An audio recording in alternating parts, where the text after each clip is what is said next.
Welcome to this edition of Northwest Real Estate Forum. I'm your host, Patricia Wangsness. Our passion is to help you understand the art, science, and timing of real estate by bringing you relevant topics and experts with up-to-date information impacting your biggest asset, your home. Joining us today is Gail Dent. Gail is founder and chief interior designer of Provanti Designs.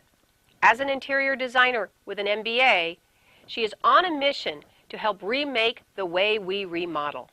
To that end, Provanti Designs specializes in applying masterful blend of creative, analytical, and project management skills to create the ultimate results that bring smiles all around. Welcome, Gail. Thank you for the invitation. I enjoy being here. Okay, so interior design is a broad topic. I get questions all the time about, an interior designer. But in your experience, what should people include or understand that an interior designer can do? People need to think about their entire process, and often when people are doing a project or doing a remodel, they're thinking about only pieces of the process. They're not thinking about the whole process, and unless you pull the whole thing together, you can have these little hiccups, you can have these disconnects, and that's when people start to get frustrated. I know we see houses all the time, and somebody does one room and somebody does another room. And having personal experience, once you start one little update, then you say, oh, that looks awful, and then you do that update, and then that looks awful, and you do that update. So should people think of an entire remodel, or can they do it in stages? You can do it in stages, but what is best is to have a plan up front. So you've got the plan for the entire house. So you know what you're going to do. You've picked your color schemes. You've picked your style.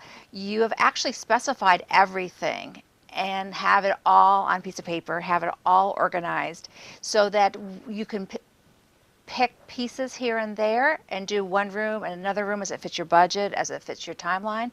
But you have an overall plan so that there's still continuity and flow in the house. And that's what makes you like a house when you walk into it. That's what makes you like a house when you see it in a magazine, is the continuity and the flow, because the entire thing has been planned up front.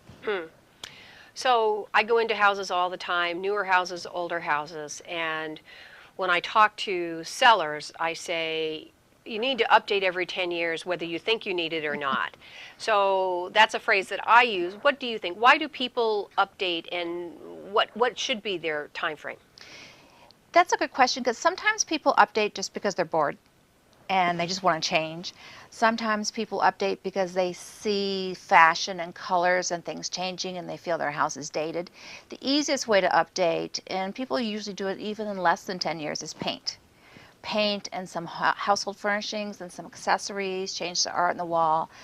If you're thinking that your bathroom and your kitchen are looking really kind of old and dated, that's a much bigger project. And people don't tend to do that every 10 years because of the investment level. I'm seeing people do that more in the 15, 20, even 30-year range of saying, okay, now I'm going to spend the amount of money that it takes to do an entire new kitchen with the appliances, the cabinets, and everything. We often see people that say, well, should I do an update before I sell? And I say, no, because you're not going to get dollar for dollar.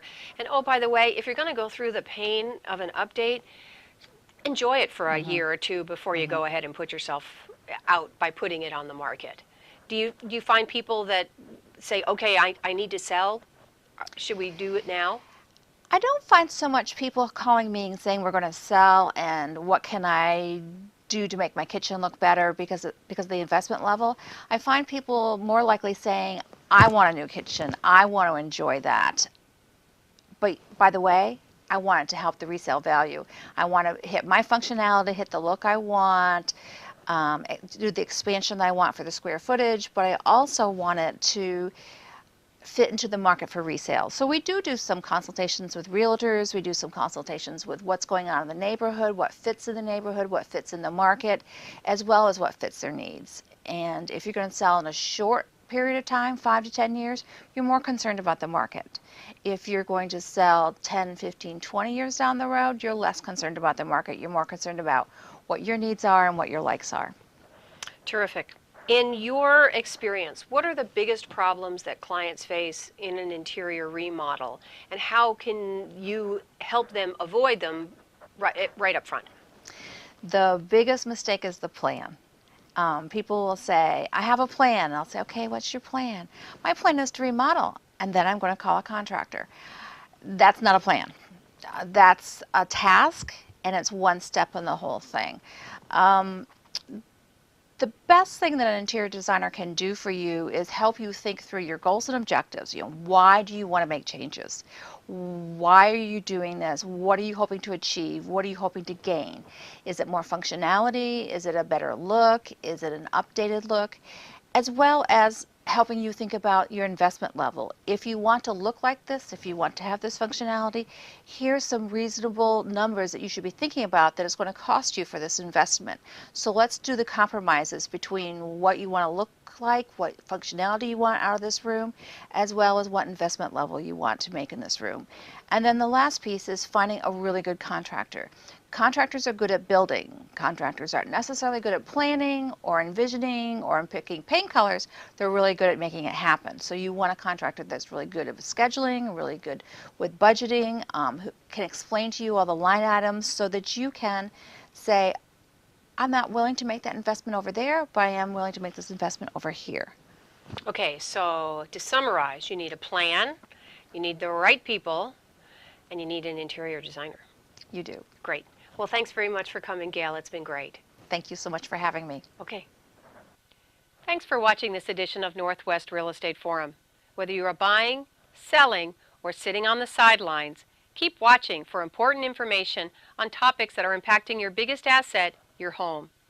To learn more about this and our other shows, please visit us on our Facebook page, Northwest Real Estate Forum, and our website, northwestrealestateforum.com, where you can pick up some helpful reports.